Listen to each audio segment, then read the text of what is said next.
Bonsoir tout le monde, ici Monsieur Cacahuète et ce soir nous sommes dimanche 9 février 2020, il est 22h47. Ce soir c'était Zou qui avait choisi le DVD et elle a choisi donc Jay et Bob contre-attaque. Alors pourquoi avais-tu choisi ce film? Parce que c'était un film de Kevin Smith ou simplement parce qu'il y avait Ben Affleck ou parce que c'était Jay et Bob? Parce que la pochette, La pochette qui t'avait inspiré. comme tu dis. Alors n'ai-je pas de bêtises, je te vois à côté, attention. Et on avait vu déjà Clark ou pas? On avait vu Clerks et Clerks 2 je crois, ouais, c'est possible. Donc c'est parce que ça m'a inspiré. Alors, donc ça c'est un film assez particulier, donc ils nous disent les héros de Clerks et Dogma sont de retour, ça va déchirer. Et on voit donc New Jersey et Hollywood. Donc on se doute qu'ils vont faire un voyage, et puis au niveau du casting, donc là ils en citent quelques acteurs, mais il y en a beaucoup plus que ça. Ben Affleck, Shannon Elizabeth, Will Ferrell, Jason Lee, Jason Mewes, Chris Rock, dans une comédie high de Kevin Smith, avec comme studio Miramax International. Oh comme c'est bizarre, il parle pas du tout Miramax dans le film. Lol, non, bref. Déjà on va commencer par parler un petit peu de Jay et Bob. Qui sont Jay et Bob? Alors pour ceux... De quoi? Non, ça c'est Zack Emery, mais c'est aussi un film de Kevin Smith, mais ça n'a pas de rapport. Donc Jay and Bob, donc ce sont des personnages imaginaires créés par le réalisateur Kevin Smith. Si ce nom vous évoque quelque chose, vous avez peut-être entendu parler de lui dans plusieurs épisodes de Big Bang Theory, puisqu'ils y font allusion. Jay and Bob, donc en fait, ce sont en fait des personnages récurrents dans la plupart des films de Kevin Smith, pas dans tous, mais dans une très grosse partie. En général, ils ont plus ou moins un petit rôle où on les voit de temps en temps. Ils sont toujours en train de glander devant un coin, en général devant un magasin, mais ça peut être ailleurs. Donc ils disent de la drogue, ils fument, ils racontent des blagues, des gros mots, ils parlent de cul. Surtout l'un, oui. L'un des deux personnages est très bavard, Jay. Silent Bob, et bien, comme son nom le dit, il est très silencieux. Il s'exprime beaucoup, mais en mime, en gestuel. Et en général, dans les films de Kevin Smith, il parle seulement à ou à trois reprises max. Mais l'une de ces trois répliques est souvent très très longue. Ce qui étonne toujours. Qui c'est qui joue Silent Bob? C'est tout simplement Kevin Smith. Il joue lui-même le rôle de Silent Bob. Donc voilà pour la petite anecdote. Et donc c'est des petits personnages que l'on voit de manière récurrente dans les films de Kevin Smith. Et finalement, il y a eu un film qui a été fait rien qu'avec eux en personnages centraux. Et cette fois-ci, c'est des personnages qui sont plus importants dans les films de Kevin Smith, réapparaissent là-dedans, mais avec des rôles cette fois-ci de manière plutôt mineure. Mais de quoi ça parle? Alors c'est vrai que vous en avez peut-être entendu parler l'année dernière, parce qu'il y a eu une suite à ce film-là qui est sorti l'année dernière au cinéma, donc et qui devrait sortir prochainement en DVD, mais ça on y reviendra après. Donc nous on n'a pas du tout vu la suite, donc là je savais même pas qu'il y avait une suite.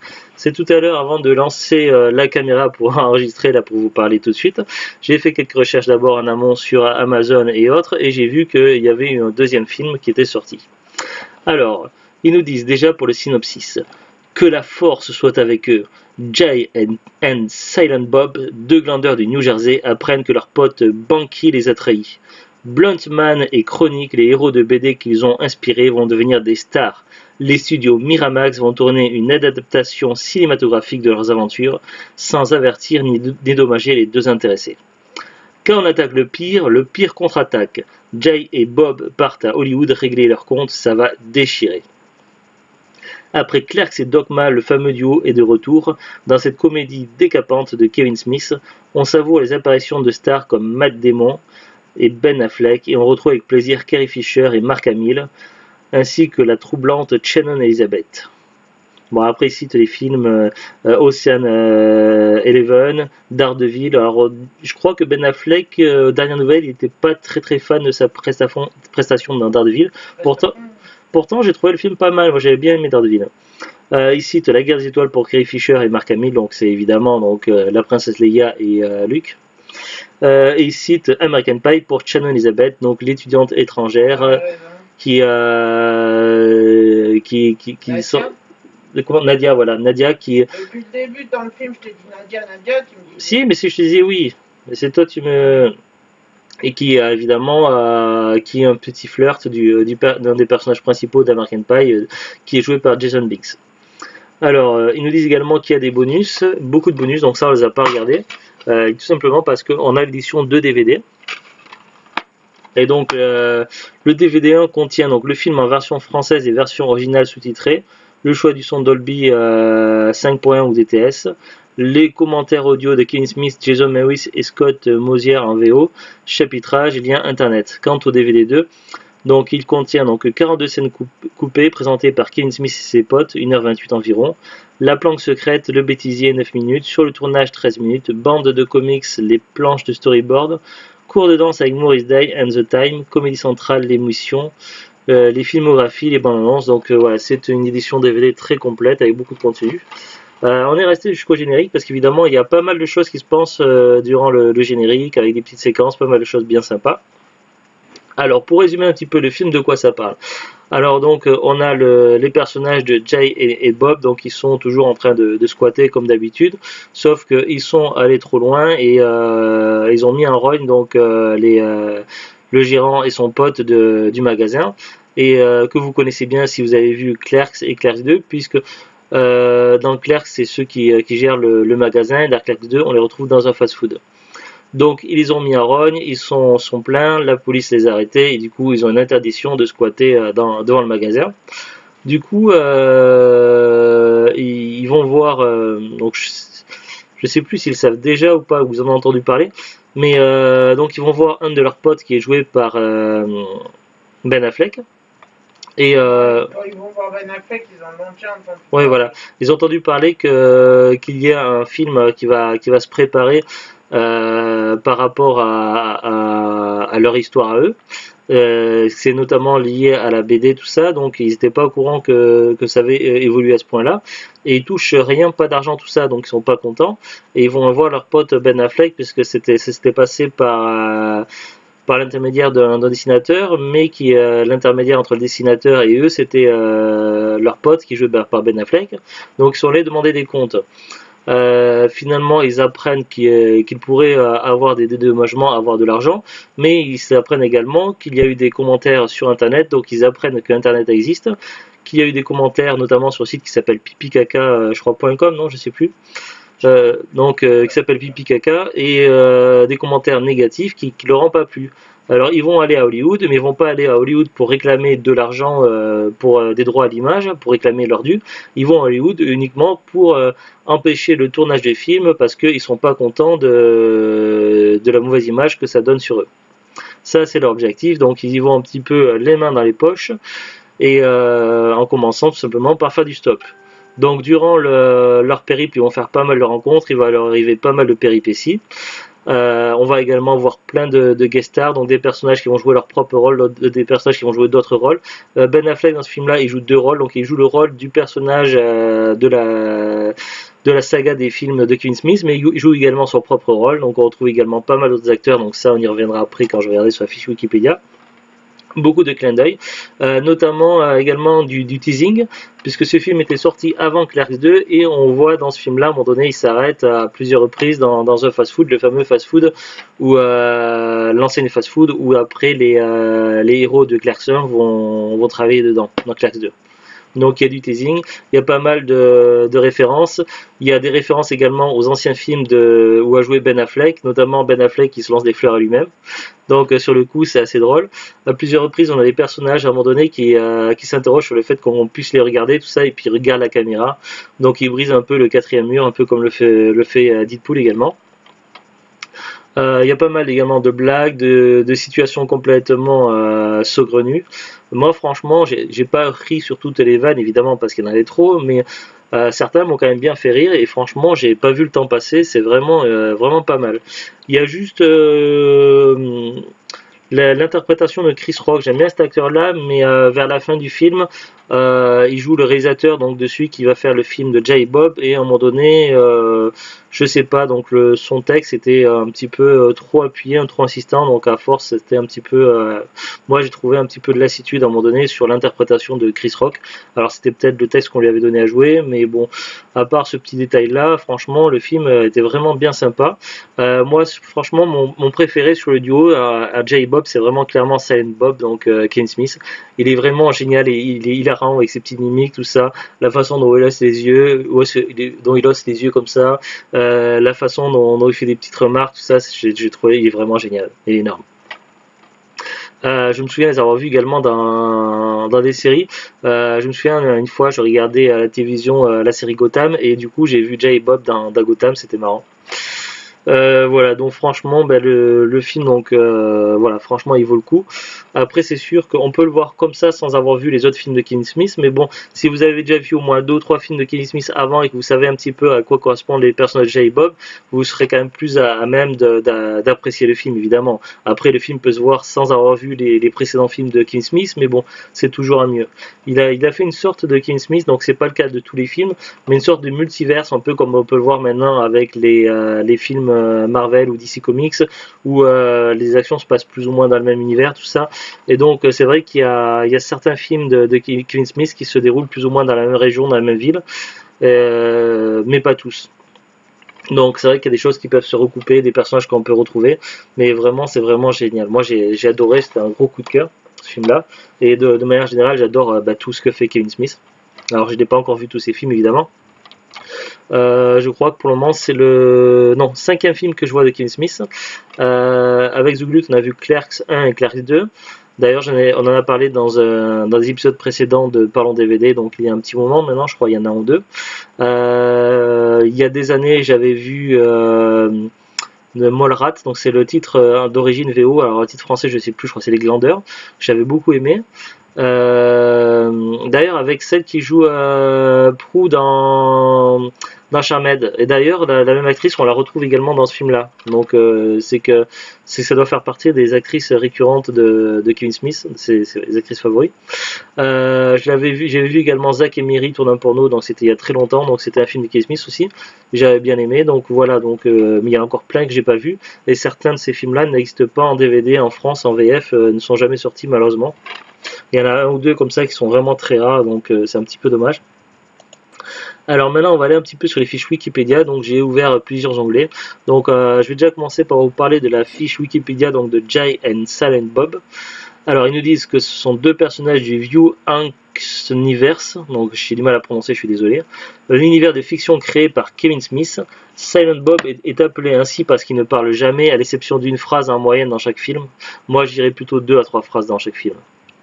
Les deux amis se connaissent depuis la plus jeune enfance, tous deux sont des dealers dans le New Jersey, devant la même épicerie depuis des années, le Quick Stop, au malheur de Dante X, un vendeur, et Randall Graves, un de ses amis. N'ayant aucune ambition dans la vie, tous deux la passent à ne rien faire, essayant de draguer et revendre leur drogue tant qu'ils peuvent. Bob aime également mettre de la musique pour regarder Jay danser. Alors je vais pas tout lire parce que franchement la fiche Wikipédia est très complète. Ils nous disent que dans leur jeunesse, donc ils parlent que leurs parents les laissent devant le Quick Stop, tout ça, donc ça on le découvre dans Jay et Bob, donc on les découvre jeunes, comment ils ont fait connaissance. Donc leur première apparition donc cinématographique normalement c'est dans Clerks, les employés modèles, donc dans le premier Clerks de 94. Après on les voit dans Les Glandeurs de 95, Méprise multiple de 97. Alors je crois que celui-là il est introuvable en France, le DVD je crois qu'il n'est pas sorti, ou alors il est ultra rare. En tout cas c'est un de ceux qui nous manque. Après ils ont joué dans Dogma en 99. Il y a eu la série Clerks, The Animated Series, entre 2002 à 2002. Jay et Bob contre-attaque donc de 2001, donc voilà. Après il y a eu Clerks 2 en 2006. Jay Bob, Silent Bob Super Groovy Cartoon Movie, truc d'animation 2013, donc ça je sais pas ce que c'est. Et Jay et Bob contre-attaque encore, donc c'est le dernier film qu'ils ont fait en 2019. Ils ont fait pas mal de caméos également dans des œuvres non liées au... Non, des caméos dans d'autres œuvres non liées au View Universe, donc ils en citent quelques-uns mais ils citent pas tout évidemment sur Wikipédia. Ils citent par exemple Scream 3 de Wes Craven. D'ailleurs Wes Craven il joue dans ce film là aussi. Il est au générique à la fin, Wes Craven. Ils mettent dans l'ordre d'apparition tous les personnages et tous les acteurs qui ont joué dans le film. Ils apparaissent également dans J-Bob dans Fanboys, un film que j'avais vu il y a longtemps, que j'avais trouvé pas mal. On l'a en DVD avec Zuglut, on l'a trouvé, on l'a pas encore vu ensemble. Ils apparaissent également dans Madness in the Method, dans les Super Nana le film. À la télévision, donc ici Flash saison 4 épisode 17, Turbo Fast, Oui Chérie épisode 19 saison 4, De Gracie et Nouvelle Génération saison 4. Ils ne citent pas Gotham, pourtant moi je les ai vus dans Gotham. Ah, t'es Noche qui vient avec toi. Donc voilà, alors ensuite on va aller sur la fiche Wikipédia du film. Alors Jay et Bob contre-attaque, donc Jay and Silent Bob Strike Back. Alors oui, ça vous fait penser au titre à du Star Wars, et évidemment il y a des références à Star Wars dans le film, plus vers la fin du film, mais c'est vraiment pas mal.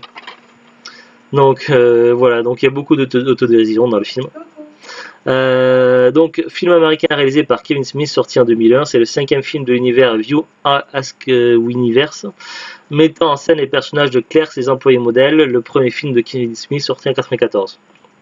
Le film est centré sur les personnages Jay et Silent Bob, interprétés par Jason Mewis et Kevin Smith, mais de nombreux acteurs célèbres y participent, dont certains jouent leur propre rôle, tels que Ben Affleck, Jason Lee. Alors Ben Affleck, pas tout à fait, il joue deux rôles, il joue son propre rôle et également un autre rôle dans le film.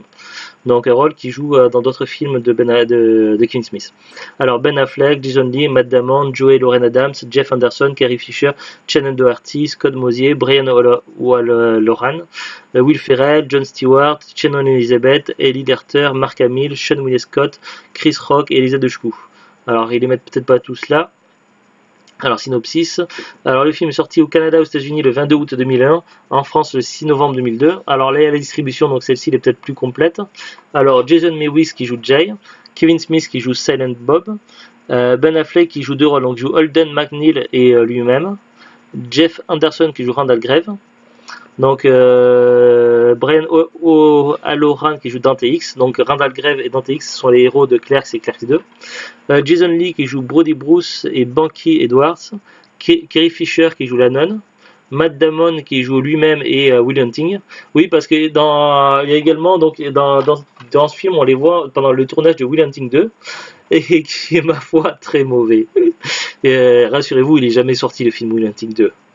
Mais voilà, c'est assez spécial. Shannon Elizabeth qui joue Justice. Donc Shannon Elizabeth, c'est celle qui joue, on t'écoute, Nadia dans American Pie. Elisa Dushku qui joue Sissy. Alors si ce nom vous dit quelque chose, et bien tout simplement c'est celle qui joue Faith dans Buffy. Ellie Larter qui joue Chrissy. Jennifer Schwalbach qui joue Missy. Will Ferrell qui joue le Marshall Willem Holly. Ah, ce fameux Marshall, il est vraiment incroyable. Et il y a notamment une petite séance où les héros se retrouvent bloqués à une canalisation d'un tuyau. Et la seule issue, c'est une chute où ils tomberaient dans l'eau, tout ça. Et ça fait clairement référence au film Le Fugitif avec Harrison Ford, si vous connaissez. Jude Nelson qui joue le shérif, Sean William Scott qui joue Brent Sheen. On parlait d'American Pie, Nadia. Sean William Scott, c'est celui qui joue Stifler dans American Pie. Oui. John Stewart qui joue Reg Hartner. Oui, mais coïncidence quand même. Gus Van Sant qui joue lui-même. Chris Rock qui joue le Chaka Luther King et le réalisateur. Jamie Kennedy qui joue l'assistant de Chaka. Wes Craven qui joue lui-même, qui se joue lui-même. Shannon Doherty qui se joue elle-même. Mark Hamill qui joue Casse-Noisette et la voix de Scooby-Doo. Ah oui!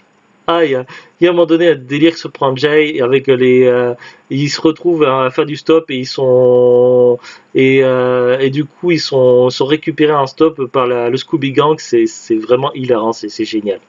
C'est scène culte, voilà quoi. Jamie, donc ensuite Mark Hamill qui joue aussi la voix de Scooby-Doo et Casse-Noisette. Maurice Day qui joue eux-mêmes. Jason Biggs qui joue lui-même. Donc Jason Biggs, donc c'est celui qui joue le personnage principal d'American Pie. James Vanderbeek qui joue lui-même, donc c'est celui qui jouait le personnage principal dans la série Dawson. Joey Lauren Adams qui joue Alyssa Jones. Ever Carradine qui joue la mère de Jay. Tracy Morgan qui joue Pumpkin Escobar. Dietrich Bader qui joue le quart de sécurité, Scott William Winters qui joue Clark et lui-même, Harley Quinn Smith qui joue Silent Bob bébé. Ah, la fille de Quinn Smith qui a joué l'un des deux bébés en fait. Scott Mosier qui joue l'assistant sur le tournage de Will Hunting 2 et William Black. Alors, ils nous disent quelques petites informations. Jeunesse et développement. Kevin Smith est d'abord réticent à l'idée de faire un autre film avec Jay et Silent Bob. Cependant, l'accueil positif de leur caméo dans Scream 3 en 2000 de Wes Craven leur fait changer d'avis. Distribution des rôles. C'est Alex Quinn Smith, la fille du réalisateur qui incarne Silent Bob étant bébé. Plus tard, elle apparaîtra brièvement dans Clerks 2. Par ailleurs, Jennifer Schwalbach-Smith qui incarne Missy est la femme de Kevin Smith. Ah, une des gangs des filles là.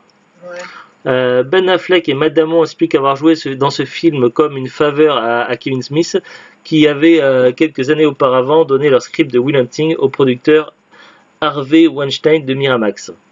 Comme Ben Affleck reprend ici son rôle de Holden McNeil dans Méprise multiple, donc c'est le même personnage que dans Méprise multiple, Kevin Smith voulait initialement d'autres acteurs pour la scène parodique de Will Hunting et avait envisagé Vince Vaughn et Jon Favreau ou encore Sean Williams et Marlon Wayans.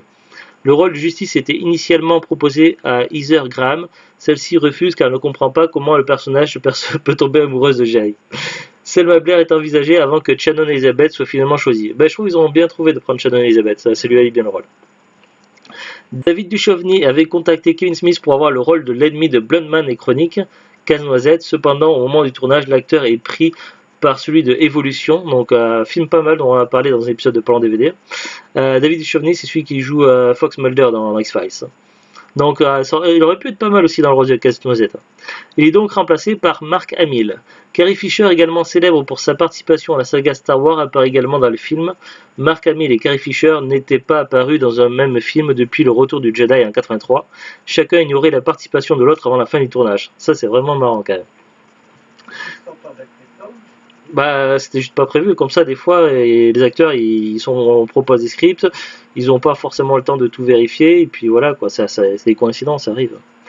Selma Hayek devait initialement, ou alors c'est une coïncidence qui a été aidée par celui qui a fait le casting certainement. Donc je sais pas si c'est Kevin Smith ou quelqu'un qui travaille avec lui, mais c'est quelqu'un qui s'est peut-être dit ça serait marrant de les mettre les deux dans le film.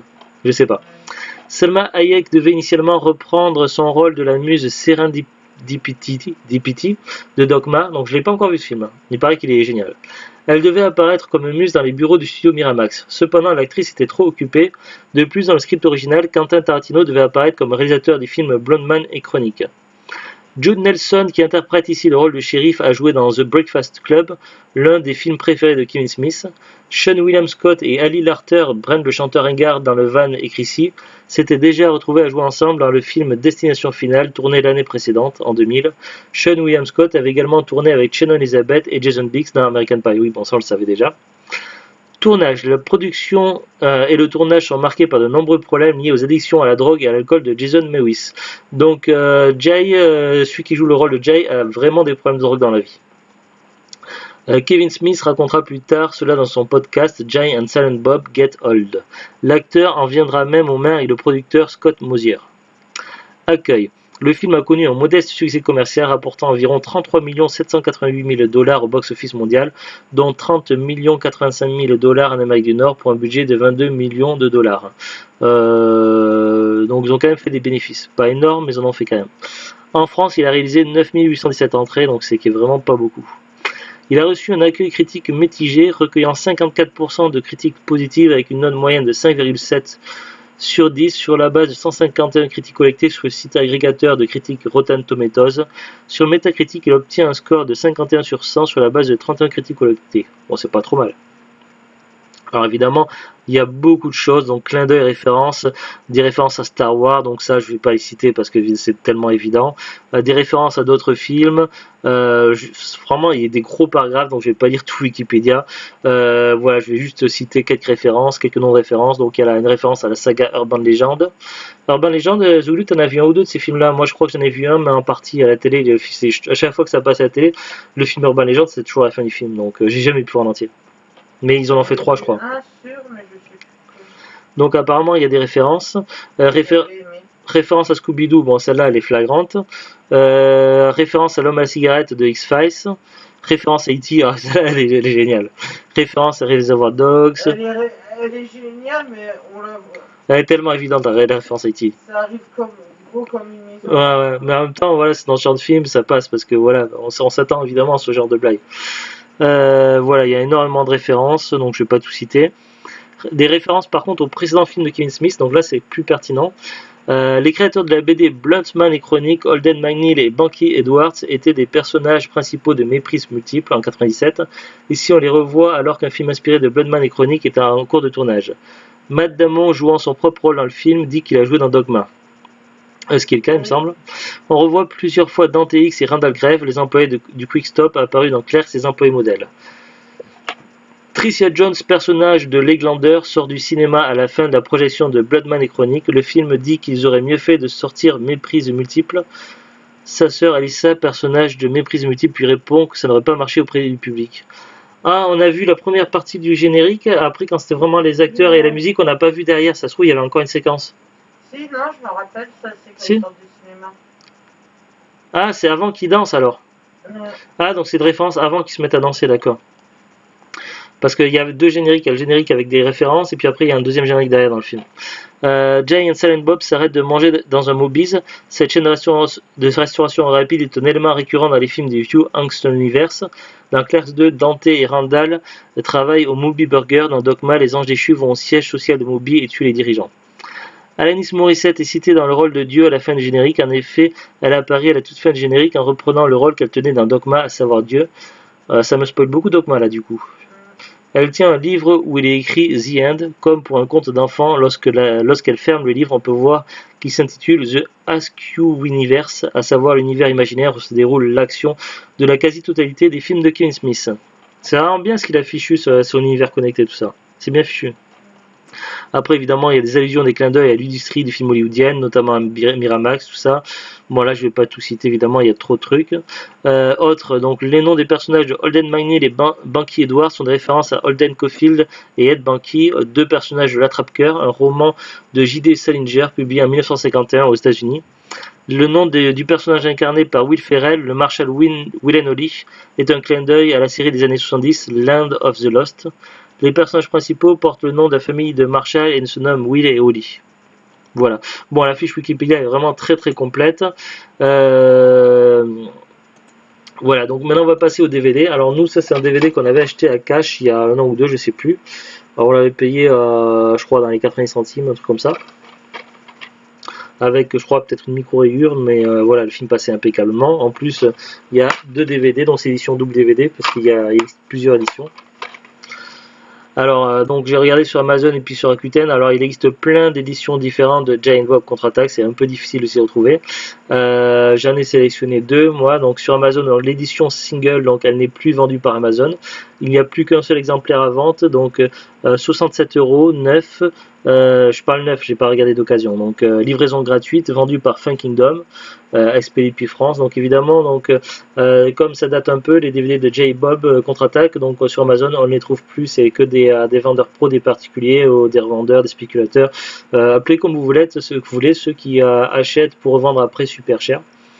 Après l'édition de DVD, donc celle que l'on a nous. En neuf, donc il faut compter donc minimum 27 € sur Amazon, livraison gratuite vendue par Fun Kingdom. Fun Kingdom, c'est un nom qui revient beaucoup sur Amazon, en général ils vendent assez cher les DVD. Il fait pareil je crois pour les jeux vidéo. Donc il y a que 3 exemplaires en vente neuf sur Amazon. Le deuxième vend à 45,90 € et le troisième à 47,90 €, donc ça fait assez cher. Après il y a un Jay Bob qui a vendu expédié par Amazon, mais c'est le 2 en fait, c'est la suite. Ils appellent ça Jay and Bob Reboot.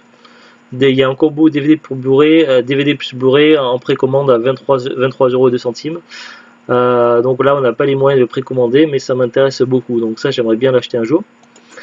Si on va sur Rakuten, donc les éditions de Jay Bob Contre-Attaque, donc il existe plein d'éditions différentes qu'on peut trouver sur Rakuten. Donc il y a une édition DVD Line, donc celle-là je la connais pas. Un neuf des 39,90 €, 4 d'occasion à partir de 1,10 €. L'édition donc de double DVD, celle que l'on a.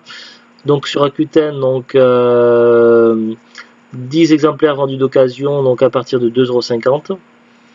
L'exemplaire, la version single, donc un seul DVD. Jay et Bob contre-attaque, donc il y a un seul exemplaire en vente d'occasion à partir de 44,94 €, quasiment 45 €, donc ça fait cher. Donc il existe plein d'éditions, et si vous cherchez le DVD, franchement, les prix sur internet me semblent un petit peu chers. Donc j'ai pas regardé sur eBay ni sur le Bon Coin, mais je vous conseillerais plutôt d'essayer de voir si vous n'avez pas un magasin cash près de chez vous. Parce que franchement, nous on l'a acheté à cash, et je crois que c'est un DVD qu'on trouve de manière assez fréquemment. Enfin, par chez nous dans les caches, j'ai vu l'exemplaire assez souvent en vente, même d'occasion, en brocante, tout ça. Franchement, c'est pas un DVD très rare. Donc je pense que les prix sur internet sont vraiment abusés, ils ne seront pas du tout en rapport avec la valeur réelle du DVD. Alors je dis pas que le film vaut pas un certain montant, c'est sûr, mais je parle sur le marché d'occasion en tout cas. Parce que franchement, le film est très bon, et moi je recommande, c'est un film que je pourrais revoir à l'occasion sans problème. Mais voilà, les prix, étant donné que le DVD n'est pas rare en lui-même en dehors d'internet, je trouve que les prix sur internet c'est vraiment abusé, donc c'est vraiment pas un rapport. Après, ça c'est juste mon opinion.